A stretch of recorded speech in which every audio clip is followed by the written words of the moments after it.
Good evening. कैसे हैं आप लोग? मैं अमित आप सभी मित्रों का नॉलेज ट्रैक 24 ऑनलाइन यूट्यूब मंच पर हार्दिक अभिनंदन एवं स्वागत करता हूं।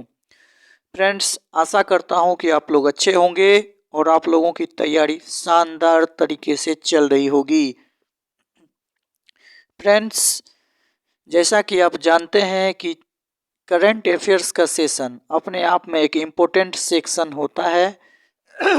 चाहे आप किसी भी एग्जामिनेशन की तैयारी क्यों ना करते हो, करंट अफेयर्स एक अपना महत्वपूर्ण अंग रखता है, क्योंकि ये कंपटीशन में आपके मार्क्स को ना सिर्फ बूस्टअप करता है, बल्कि यदि परंपरागत तरीके से कोई स्टूडेंट चाहे वो कितने ही दिनों से तैयारी क्यों ना कर रहा हो, उसकी अपेक्षा यदि आप करंट अफेयर्स में अच्छे क्वेश्चन सही कर पा लेते हैं तो आपका रैंक को भी यह काफ़ी उछाल दे देता है। और हाल ही में जो एम्स का एग्जामिनेशन एम्स भोपाल के द्वारा ऑर्गेनाइज करवाया गया था, इससे पूर्व एम्स रायपुर के द्वारा भी जो एग्जामिनेशन कंडक्ट करवाया गया था, उसमें करंट अफेयर्स की क्वेश्चन की संख्या अच्छी खासी थी। खास करके आप एम्स भोपाल के प्रीवियस पेपर्स को, जो कि रिसेंटली ही हुआ है, उसे देखेंगे तो पाएंगे कि करंट अफेयर्स के सेक्शन में प्राइज के सेक्शन से, इसके बाद खेल एवं खिलाड़ी के सेक्शन से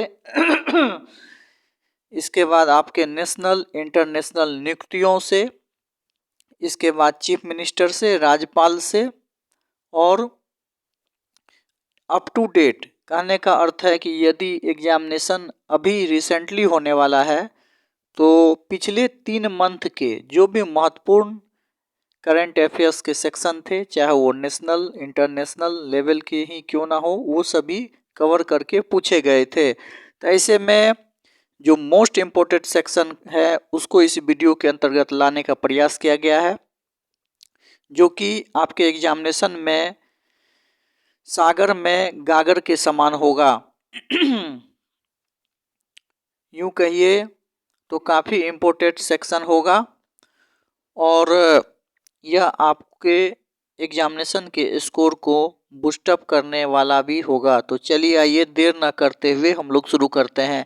जैसा कि अभी रिसेंटली आप जान रहे हैं कि 5 राज्यों में विधानसभा इलेक्शन हुए हैं। तो इन सभी राज्यों के नए मुख्यमंत्रियों के नाम आपको याद रखने जरूरी हैं। ना सिर्फ मुख्यमंत्री के नाम बल्कि राज्यपाल के नाम भी याद रखने अत्यंत आवश्यक हैं, क्योंकि मे बी ऐसा हो सकता है कि क्वेश्चन चूँकि रिसेंटली बनाया जाए और उसमें रिसेंट जो अभी के ये हाल के घटनाक्रम हुए हैं वे क्वेश्चन आपको देखने को मिले। तो सर्वप्रथम मध्य प्रदेश के नए मुख्यमंत्री आप कमेंट सेक्शन में लिखेंगे। आप खुद जज कीजिए कि आपकी तैयारी कैसी है। मैं आपको हिंट के रूप में सिर्फ पहले नंबर के क्वेश्चन का जवाब दे देता हूं। मध्य प्रदेश के नए जो मुख्यमंत्री बने हैं वो मोहन यादव बने हैं। अगले आप बताइए, राजस्थान के नए मुख्यमंत्री कौन हैं? मिजोरम के नए मुख्यमंत्री कौन बने हैं? तेलंगाना के नए मुख्यमंत्री कौन हैं? छत्तीसगढ़ के नए मुख्यमंत्री कौन हैं? और इसके साथ देश के नए मुख्य सूचना आयुक्त।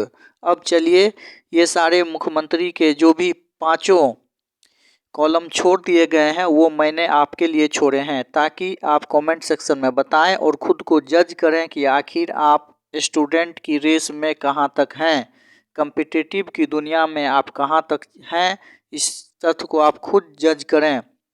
और यदि आपने नहीं पढ़ा है, करंट अफेयर्स पे ध्यान नहीं दिया है, तो अभी भी समय है। आप पिछले 4 मंथ के अर्थात दिसंबर, नवंबर, अक्टूबर, सितंबर, यदि आप जून मंथ से कर लेते हैं तो काफ़ी है, लेकिन पिछले कम से कम 3 मंथ के और हाल फिलहाल में घट रही घटनाओं को अवश्य देख लें, क्योंकि एम्स के जितने भी पेपर हैं यदि उनका आप डिटेल्ड एनालिसिस करेंगे तो पाएंगे कि हालांकि करंट अफेयर्स की संख्या पूर्व में ज़्यादा नहीं पूछी जा रही थी, लेकिन अभी जो एम्स भोपाल का एग्जामिनेशन हुआ है उसमें करंट अफेयर्स की संख्या अच्छी खासी है।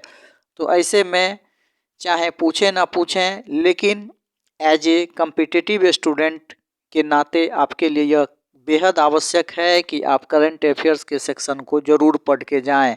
और हाल के दिनों में यह देखा गया है कि चाहे 1 या 2 या 3 ही क्वेश्चन क्यों ना पूछ दिए गए हों, लेकिन वे सभी एग्जामिनेशन में पूछ लिए जाते हैं। तो ऊपर के सभी पांचों जो नए चीफ मिनिस्टर 5 नए राज्यों में बने हैं, उनके राज्यपाल कौन कौन हैं, सभी आप देख लीजिए। नेक्स्ट क्वेश्चन, देश के नए मुख्य सूचना आयुक्त, तो याद रखिएगा हीरालाल सामरिया देश के नए मुख्य सूचना आयुक्त बने हैं। और इन्होंने किनका स्थान लिया है, तो आप याद रखिए कि ये जो हैं YK सिन्हा, जिनका कि रिटायरमेंट 3 अक्टूबर 2023 को हो गया था, उनका स्थान लिए हैं। और हीरालाल सामरिया 1985 बैच के IAS ऑफिसर रह चुके हैं। चलिए नेक्स्ट क्वेश्चन देखिए, थोड़ा सा ब्रीफ हम लोग पढ़ेंगे, बस थोड़ा ही पढ़ेंगे, वीडियो लंबा नहीं हो इसे देखते हुए शॉर्टकट में ही पढ़ेंगे। लेकिन ब्रीफ इसीलिए पढ़ना आवश्यक होता है क्योंकि थोड़ा सा ब्रीफ कर देने से, थोड़ा सा डिटेल्स कर देने से क्वेश्चन का आंसर आपको याद हो जाते हैं।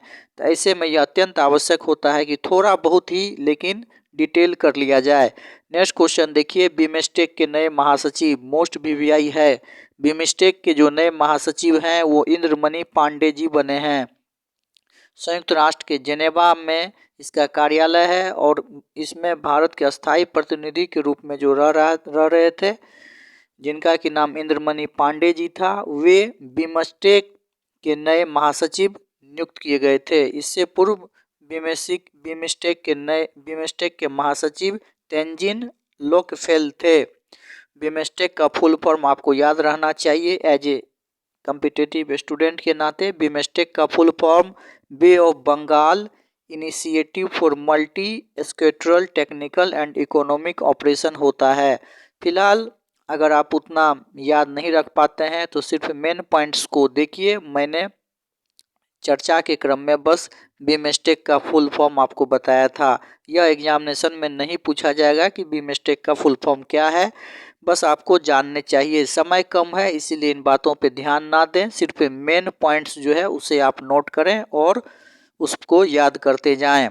नेक्स्ट क्वेश्चन देखिए, मोस्ट BVI क्वेश्चन है सरस्वती सम्मान 2022, याद रखिएगा तमिल लेखिका शिवशंकरी को इनके संस्मरण सूर्य वामसम हेतु प्रदान किया गया है।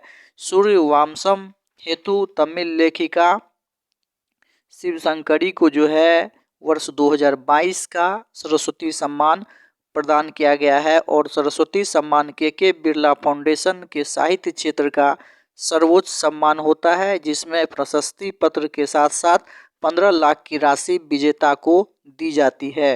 नेक्स्ट क्वेश्चन देखिए, मोस्ट BVI विश्व खाद्य पुरस्कार 2023 किसे दिया गया है, तो डी कुन को। याद रखिएगा डी कुन अमेरिका की रहने वाली है और कैलिफोर्निया स्थित एक non profitable institute roots of peace की संस्थापक रही है।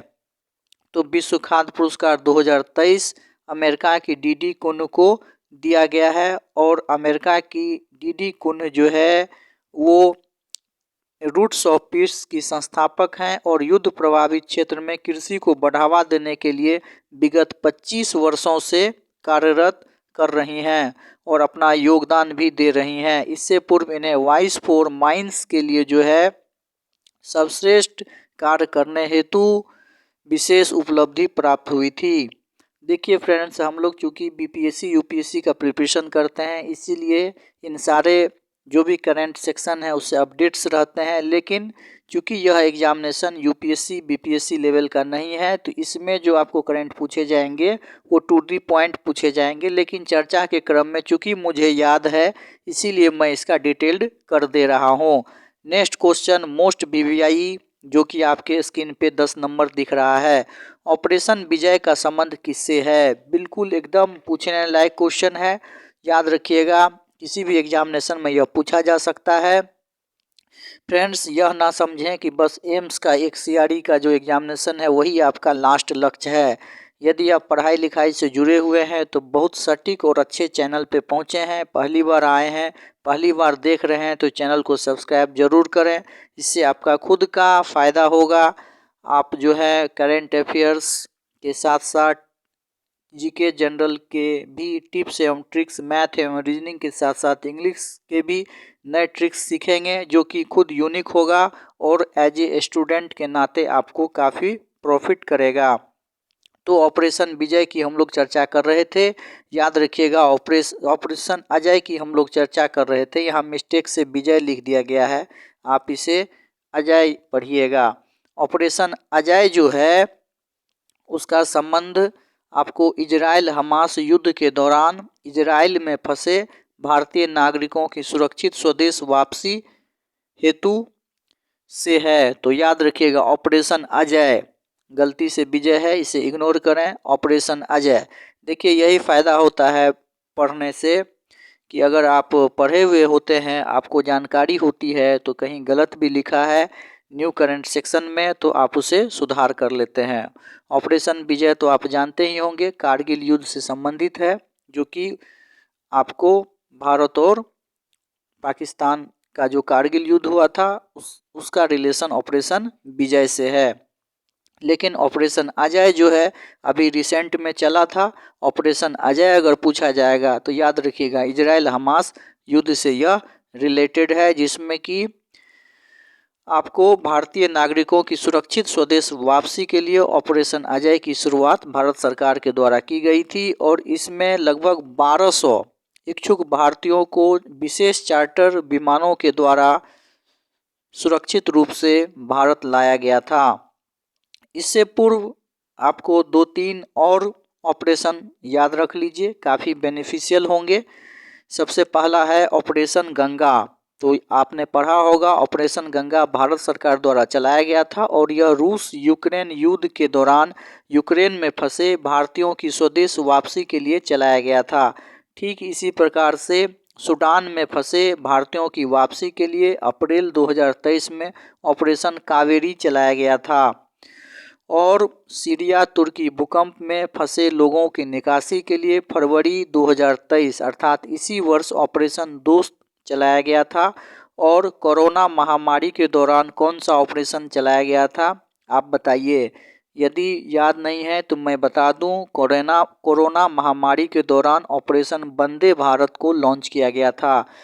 तो हम लोगों ने ऑपरेशन अजय के साथ 4 ऑपरेशन को देख लिए। ऑपरेशन गंगा जो कि भारत यूक्रेन युद्ध के दौरान भारत सरकार द्वारा चलाया गया था। ऑपरेशन कावेरी जो कि सूडान में फंसे भारतीयों की वापसी के लिए चलाया गया था और सीरिया तुर्की भूकंप में फंसे लोगों को बचाने के लिए ऑपरेशन दोस्त लाया गया था और ऑपरेशन वंदे भारत जो है वो कोरोना महामारी के दौरान चलाया गया था। नेक्स्ट क्वेश्चन देखिए जो कि 11वां नंबर है, भारत का 54वां अंतर्राष्ट्रीय फिल्म महोत्सव। तो याद रखिएगा गोवा में अंतर्राष्ट्रीय फिल्म महोत्सव का आयोजन भारत में मुख्यतः गोवा में ही किया जाता है। गोवा जो है आप पिछले कई वर्षों से इसका आयोजन होता रहा है। तो ऐसे में आप याद रखिएगा कहीं भी यह प्रश्न आ जाए कि अंतर्राष्ट्रीय फिल्म महोत्सव का आयोजन कहाँ हुआ तो एकदम निश्चिंत रूप से गोवा मारिएगा। गोवा में जो अंतर्राष्ट्रीय फिल्म महोत्सव हुआ इसमें प्रसिद्ध फिल्म निर्माता शेखर कपूर को अंतर्राष्ट्रीय जूरी का चेयरमैन एवं फिल्मों में जीवंत पर्यंत योगदान देने हेतु सत्यजीत रे लाइफ टाइम अचीवमेंट पुरस्कार अभिनेता एवं निर्माता माइकल डगलस को दिया गया। इसमें 2 चीज़ याद रखिए। सबसे पहला क्या कि सर्वश्रेष्ठ सत्यजीत रे लाइफ टाइम अचीवमेंट पुरस्कार किसे दिया गया, तो ये एक्टर एवं डायरेक्टर माइकल डगलस को। और दूसरा है जो कि जूरी का चेयरमैन किसे बनाया गया, तो famous film director Shekhar Kapoor को। और कहाँ इसका आयोजन हुआ अंतर्राष्ट्रीय फिल्म महोत्सव का, तो गोवा में। नेक्स्ट क्वेश्चन देखिए 12वां नंबर स्क्रीन पे ये रहा, भारत का 42वां अंतर्राष्ट्रीय व्यापार मेले का आयोजन कहाँ हुआ, तो नई दिल्ली में। 13वां नंबर क्वेश्चन देखिए काफ़ी हिट क्वेश्चन है, ग्लोबल हंगर इंडेक्स में 125 देशों में भारत का स्थान क्या रहा, तो 111वां। नेक्स्ट क्वेश्चन देखिए 14वां नंबर, किस सेना को 72 वर्षों के बाद अपना नया ध्वज मिला है, तो सही जवाब है भारतीय वायुसेना। नेक्स्ट क्वेश्चन देखिए जो कि आपके स्क्रीन पे 15वां नंबर रहा, किस देश में पौधारोपण हेतु सार्वजनिक अवकाश घोषित किया गया है, तो सही जवाब है कीनिया। कीनिया में जो है सार्वजनिक अवकाश घोषित किया गया है, जिस दिन पौधारोपण किया जाएगा। नेक्स्ट क्वेश्चन 16वां नंबर देखिए, पैरा एशियाई खेल में भारत का अब तक का सर्वश्रेष्ठ प्रदर्शन क्या रहा? तो देखिए, सर्वश्रेष्ठ प्रदर्शन भारत का पैरा ओलंपिक खेल में रहा। 111 पदक के साथ पदक तालिका में भारत ने 5वां स्थान प्राप्त किया, जिसमें स्वर्ण 29, रजत 31, कांस्य 51 सहित कुल 111 पदक जो है प्राप्त हुए। पैरा ओलंपिक खेल का आयोजन चीन के हांगझो में हुआ। नेक्स्ट 17वां नंबर क्वेश्चन देखिए, 37वें राष्ट्रीय खेल में महाराष्ट्र का पदक तालिका में शीर्ष स्थान क्या रहा? तो देखिए, महाराष्ट्र का राष्ट्रीय खेल तालिका में सर्वश्रेष्ठ स्थान रहा और महाराष्ट्र ने कुल 228 पदक प्राप्त किए, जिसमें 80 स्वर्ण, 69 रजत एवं 79 कांस्य पदक थे। 18वां नंबर क्वेश्चन देखिए, किस राज्य ने जातिगत गणना के आंकड़े जारी किए हैं? तो याद रखिएगा, बिहार। बिहार ने जो है वो जातिगत जनगणना के आंकड़े जारी किए हैं। आंसर नहीं लिखा हुआ है, लेकिन आप जान लीजिए कि बिहार जातिगत गणना जारी करने वाला भारत का पहला राज्य बन गया है। भारत और अमेरिका के युद्ध के बीच युद्ध अभ्यास का 19वां संस्करण कहाँ संपन्न हुआ? तो अलास्का। याद रखिएगा, अलास्का। 20वां नंबर क्वेश्चन देखिए, किस खेल को ओलंपिक 2028 में शामिल किया गया है? तो देखिए, वर्ष 2028 का जो ओलंपिक होगा वो लॉस एंजल्स में होगा और इसमें 5 नए गेम्स को शामिल किए गए हैं, जिसमें सबसे फेमस हो रहे क्रिकेट, दूसरा फ्लैग फुटबॉल, इसके बाद स्क्वैश, चौथा लैक्रोस और 5वां बेसबॉल है। नेक्स्ट क्वेश्चन देखिए, हाल ही में किस केंद्र शासित प्रदेश को 100% खुले में शौच मुक्त प्लस मॉडल का दर्जा दिया गया है? तो जम्मू कश्मीर। याद रखिएगा, जम्मू कश्मीर को हाल ही में 100% खुले में शौच मुक्त और मॉडल राज्य का दर्जा दिया गया है। 22वां नंबर क्वेश्चन देखिए, कौन सा शहर वेटलैंड शहर बनेगा? तो याद रखिएगा, राजस्थान का उदयपुर शहर। जैसा कि आप जान रहे होंगे, राजस्थान के उदयपुर शहर को झीलों का शहर कहा जाता है और इसमें चूंकि झीलों की संख्या काफ़ी अधिक है, तो इसलिए इसे झीलों का शहर कहते हैं। और राजस्थान जो है वो आपका राजस्थान का उदयपुर शहर भारत का पहला जो है वेटलैंड शहर बनेगा। नेक्स्ट क्वेश्चन देखिए, भारत के बाहर दुनिया का सबसे बड़ा ऊंचा मंदिर किस देश में बन गया है? तो याद रखिएगा, भारत के बाहर दुनिया का दूसरा सबसे ऊंचा मंदिर का निर्माण जो है वो आपका अमेरिका में बन गया है। 23वां नंबर आपके स्क्रीन पे दिख रहा होगा, अमेरिका में जो है भारत का सबसे ऊंचा भारत के बाहर सबसे ऊंचा मंदिर बन गया है। भारत के बाहर दुनिया का सबसे बड़ा ऊंचा मंदिर कहाँ बना है? तो याद रखना है, अमेरिका में। और जानकारी के लिए मैं आपको बता दूं कि हिंदू भक्तों और कला संस्कृति के प्रेमियों के लिए अक्टूबर 2023 में जो है न्यू जर्सी के रॉबिन्सविले टाउनशिप में स्वामी नारायण अक्षर धाम मंदिर का उद्घाटन किया गया है और यह भारत के बाहर निर्मित यह दुनिया का दूसरा सबसे बड़ा मंदिर है। दूसरा सबसे बड़ा मंदिर है भारत के बाहर निर्मित। और भारत के बाहर निर्मित यह स्मारकीय मंदिर कंबोडिया में राजसी अंकोरवाट के बाद संभवतः दुनिया का दूसरा सबसे बड़ा मंदिर बन गया है।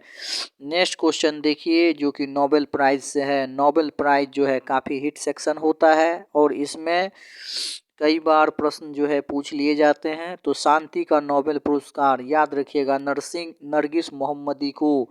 शांति का जो नोबेल पुरस्कार है वो नरगिस मोहम्मदी को प्राप्त हुआ है। और नरगिस मोहम्मदी जो हैं वो कौन है? तो आपको मालूम होगा कि नरगिस मोहम्मदी जो हैं वो ईरानी महिला हैं और इन्हें ईरानी महिलाओं के अनवरत अधिकारों, उनकी आज़ादी के संघर्ष के लिए वर्ष 2023 का नोबेल पुरस्कार नॉर्वे स्थित ओस्लो कमेटी द्वारा घोषणा किया गया है। तो याद यह रखना है कि शांति का नोबेल पुरस्कार किसे मिला है? तो नरगिस मोहम्मदी को। नेक्स्ट क्वेश्चन देखिए, अर्थशास्त्र का नोबेल प्राइज। तो याद रखिएगा, क्लाउडिया गोल्डिन। याद रखने का ट्रिक है, गोल्डन जो है अर्थशास्त्र से। गोल्डन सोना चांदी आप आभूषण, ये याद रखिएगा। गोल्ड, तो गोल्ड जो है किससे जुड़ा हुआ चीज़ है, किस चीज़ का सब्जेक्ट है, तो अर्थशास्त्र का, इकोनॉमी से जुड़ा हुआ चीज़ होता है गोल्ड। तो क्लॉडिया गोल्डन को अर्थशास्त्र का नोबेल पुरस्कार मिला है, ये अमेरिकन हैं। साहित्य के क्षेत्र का नोबेल पुरस्कार किसे मिला है, तो याद रखिएगा साहित्य के क्षेत्र का वर्ष 2023 का नोबेल पुरस्कार नॉर्वे के साहित्यकार जॉन फॉसे को मिला है। याद रखने के लिए याद आप ट्रिक्स बना के यह रख सकते हैं कि अरे जान फंस गई है भाई साहित्य को पढ़ते पढ़ते, या फिर साहित्य पढ़ोगे तो जान फंस जाएगी, जान फंस जाएगी तेरी यदि साहित्य को पढ़ोगे। तो आप इस प्रकार याद रख सकते हैं कि साहित्य को पढ़ने से जान जो है वो फंस सकती है। उम्मीद करता हूँ अब आप इस प्रश्न को नहीं भूलेंगे। यदि प्रश्न आ जाए कि साहित्य के क्षेत्र का नोबेल पुरस्कार 2023 हेतु किसे दिया गया है, तो सही जवाब आप दे पाएंगे जॉन फॉसे।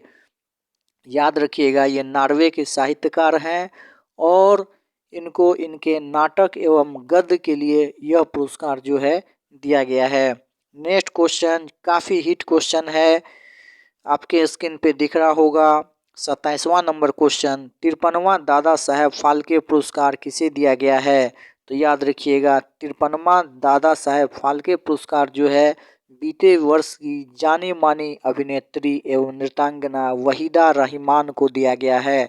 वहीदा रहमान, याद रखिएगा वहीदा रहमान को दादा साहेब फाल्के पुरस्कार जो कि 53वां नंबर क्रम का है रिसेंट में दिया गया है।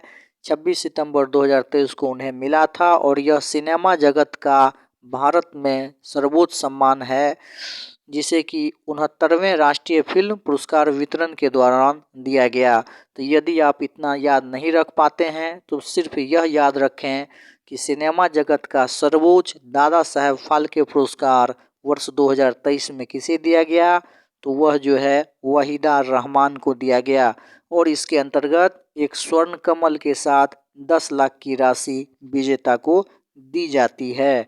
नेक्स्ट क्वेश्चन देखिए, यूनेस्को की विश्व धरोहर सूची में शामिल भारतीय स्थलों की संख्या कितनी हो गई है, तो याद रखिएगा कुल 42 हो गई है।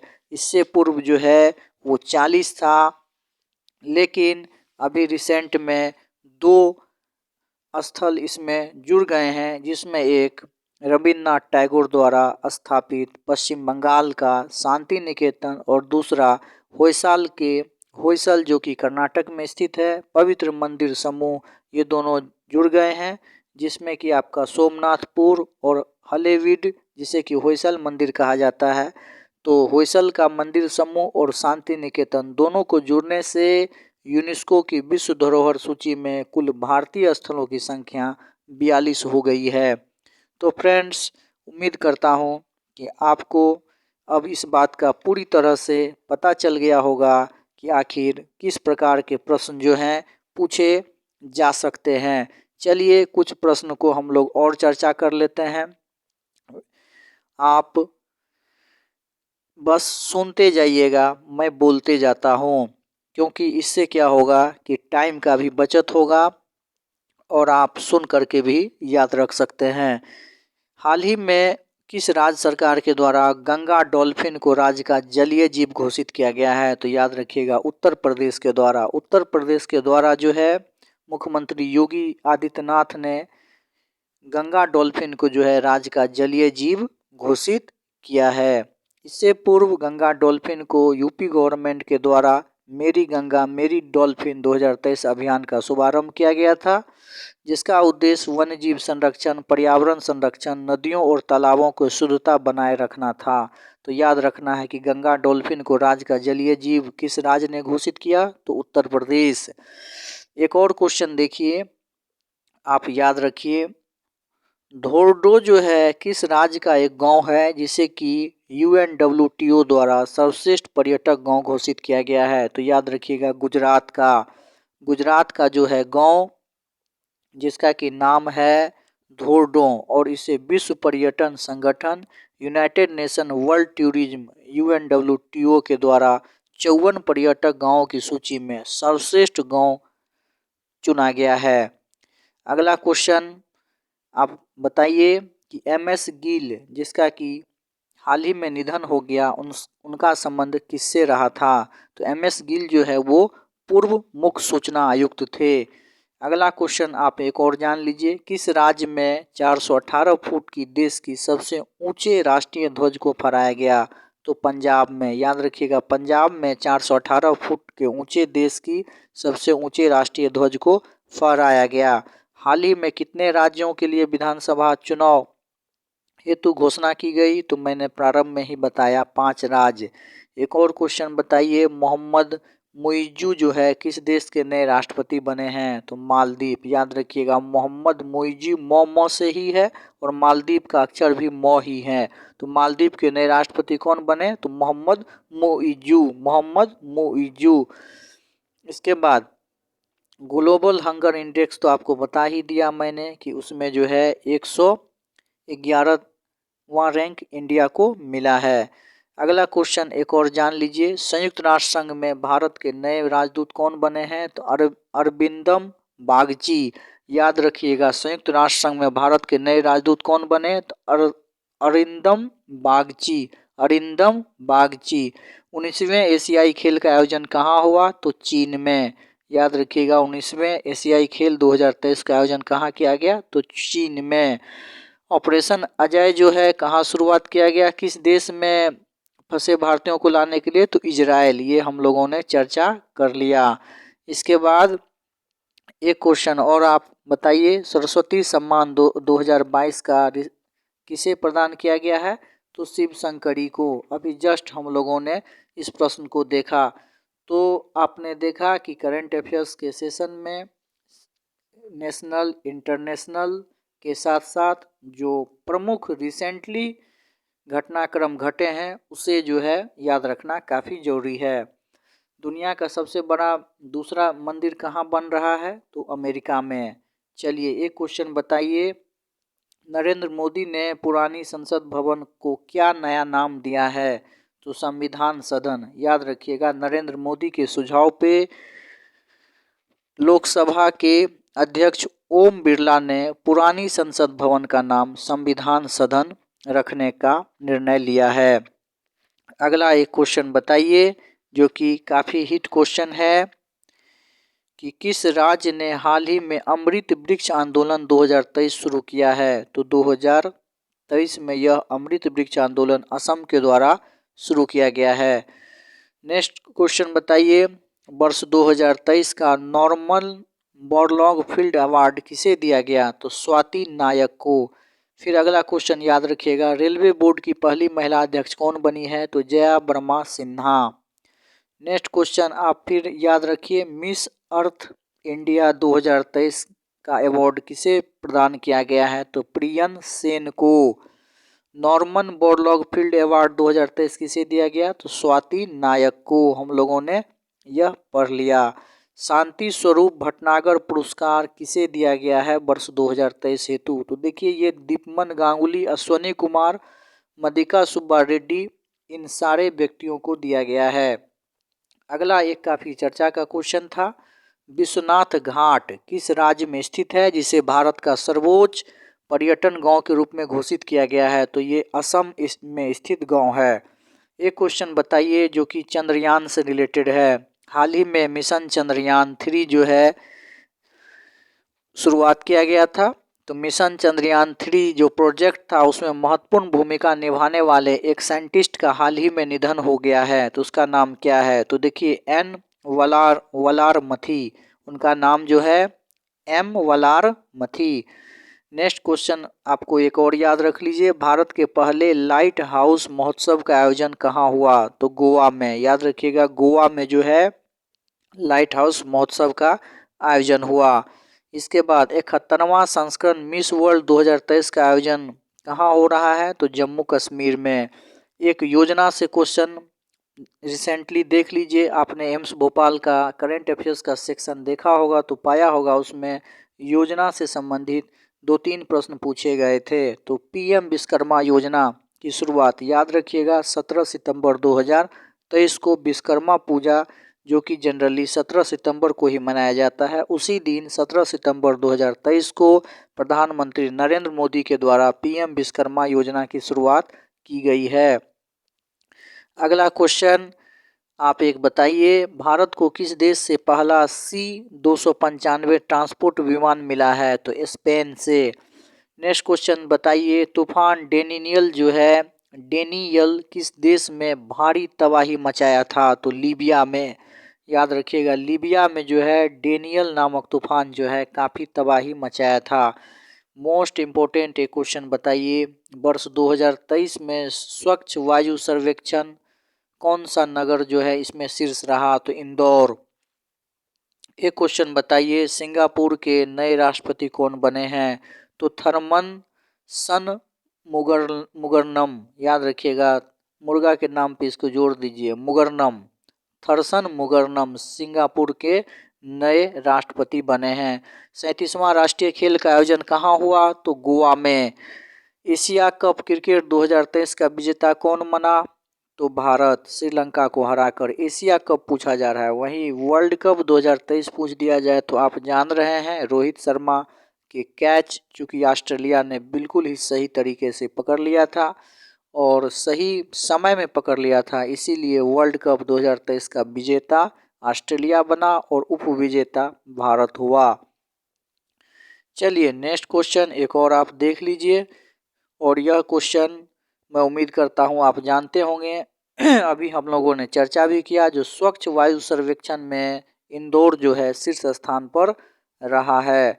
इसके बाद एक क्वेश्चन बताइए जो कि इम्पोर्टेंट क्वेश्चन है, कि क्वेश्चन ये है कि हाल ही में 123 फीट जो है ऊंची शंकराचार्य की प्रतिमा का अनावरण किस राज्य में किया गया? तो सही जवाब होगा मध्य प्रदेश। याद रखिएगा, मध्य प्रदेश के पूर्व मुख्यमंत्री शिवराज सिंह चौहान, अभी तो रिसेंटली मुख्यमंत्री बन गए हैं मोहन यादव, मैंने शुरू में ही चर्चा किया, लेकिन मध्य प्रदेश के पूर्व के जो मुख्यमंत्री थे शिवराज सिंह चौहान, उनके द्वारा रिसेंटली जो है सितंबर में आप कह सकते हैं 21 सितंबर को 2023 में 8वीं शताब्दी के आध्यात्मिक संत और एवं वेदांत के प्रतिपादक आदि शंकराचार्य की 108 फीट ऊंची प्रतिमा का उद्घाटन किया गया। तो याद रखिएगा, जो किस राज्य में शंकराचार्य की प्रतिमा का अनावरण किया गया है? तो मध्य प्रदेश में। अंतिम लेकिन काफ़ी महत्वपूर्ण प्रश्न हम लोग एक और देख लेते हैं कि वीरांगना दुर्गावती टाइगर किस राज्य में स्थित है, जिसे भारत का 54वां टाइगर रिजर्व का दर्जा दिया गया है?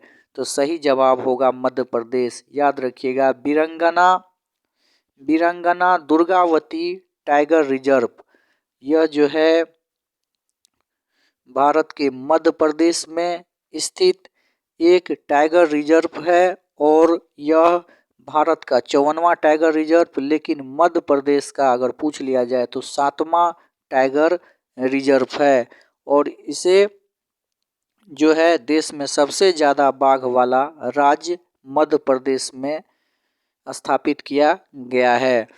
तो उम्मीद करता हूँ कि आपको वीडियो के इस सेक्शन से आखिर करंट के किस प्रकार के प्रश्न पूछे जाएंगे वे सभी देखने को अवश्य रूप से मिल गए होंगे।